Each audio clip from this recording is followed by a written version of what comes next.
Hello, I'm Tony, and in this video we are trapped in an abandoned medical university, trying to find a way out in the game The Crow's Eye, free from Amazon until the 13th of July 2022.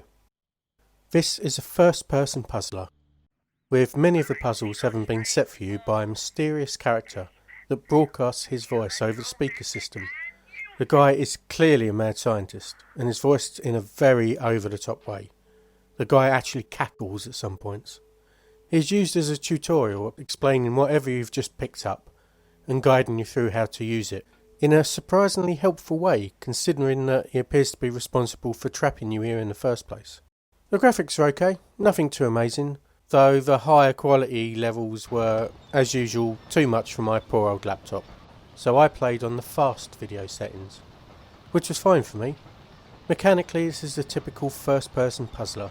Pick up objects, solve puzzles, and progress the plot by reading notes or listening to audio cassettes. Yes, cassettes, because this is set in the past, before even I was born. I think sometime in the late 60s, since you're investigating occurrences from the late 40s. I think it's important to realise that this is not a horror game. It's not scary, despite the use of restricted lighting to seemingly try to create a tension-filled atmosphere.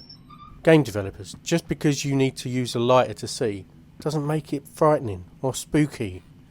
I have no idea why it was required, since in my 2.5 hours of gameplay, I never once noticed the darkness being used in any way whatsoever.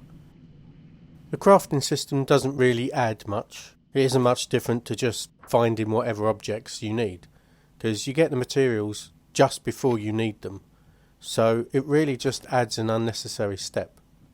Puzzles are pretty good.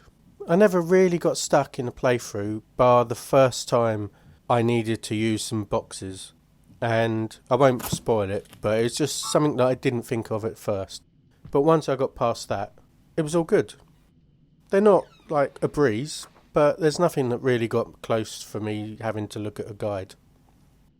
What I found strange about this game is the use of platforming.